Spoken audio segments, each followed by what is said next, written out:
قل بفضل الله وبرحمته فبذلك فليفرحوا هو خير مما يجمعون.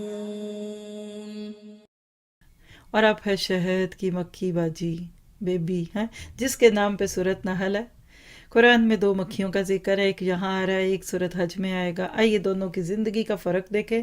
یہاں سمجھ لیجئے کہ شہد کی مکھی شکر گزار مکھی ہے جو اللہ کی دی ہوئی زندگی اور اس کی نعمتوں اور اس کی سکلز کا صحیح استعمال کر کے شہد جیسی خوبصورت چیز دنیا کو دے کے جاتی ہے جس میں شفا بھی ہے. آئے سنتے ہیں. وَأَوْحَىٰ رَبُّكَ إِلَى النَّحْلِ، آپ کے رب نے شہد کی مکھی کے دل میں یہ بات ڈال دی. اب اس کا دل کتنا کو ہوگا ذرا سوچئے. پروگرامنگ کر دی. وہ مالک ہے، اس کو پتہ ہے کیسے کسی مخلوق سے کام لینا ہے. لوگوں سے کام لینا بھی بڑی بات ہے، اور اس میں آپ کو ٹیم ورک کے اشارے ملیں گے. تو لہٰذا ٹیم ورک کا حصہ بن جائیے. آپ کی نیکیاں ملٹی پلائی نہیں ملٹی پلائی ہوں گی. تو ذرا تقابل کیجئے شہد کی مکھی کا شکر گزار بندہ مومن سے. شہد کی مکھی شہد بنانے کے لیے محنت کرتی ہے، شکر گزار بندہ مومن دین سیکھنے اور پھیلانے کے لیے محنت کرتا ہے. ملکہ مکھی کے احکامات کی پیروی کرتے ہیں، یعنی ایک کوئین ہوتی ہے، باقی سب ورکرز ہوتی ہیں.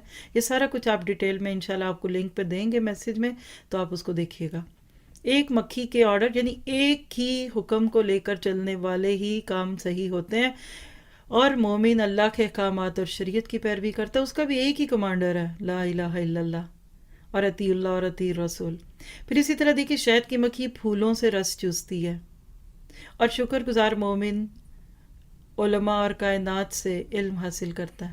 یعنی ایک طرف علم والوں سے علم لیتا ہے اور دوسری طرف کائنات سے غور و فکر کر کے معرفت کی غذا لیتا ہے. پھر اسی طرح دیکھیے شہد کو خراب ہونے سے بچانے کے لیے کوششیں کرتی ہیں مکھیاں، اور شکر گزار مومن بندہ قرآن میں بدعت اور ملاوٹ نہ ہو اس کے لیے کھپ جاتا ہے، کوششیں کرتا ہے. اور اللہ میں اس میں کھپا دے. ہم نے اس قرآن میں کچھ بھی ایڈ ہونے نہیں دینا انشاءاللہ، اور اس کے لیے علم کو عام کرنا ہے. پھر اسی طرح شہد کی مکھی اللہ کے بتائے ہوئے راستوں پر چلتی ہے. 50,000 میل کا سفر ایک مکھی اپنی زندگی میں طے کرتی ہے. اور شکر گزار بندہ مومن قرآن اور شریعت کے بتائے ہوئے راستے پر چلتا ہے.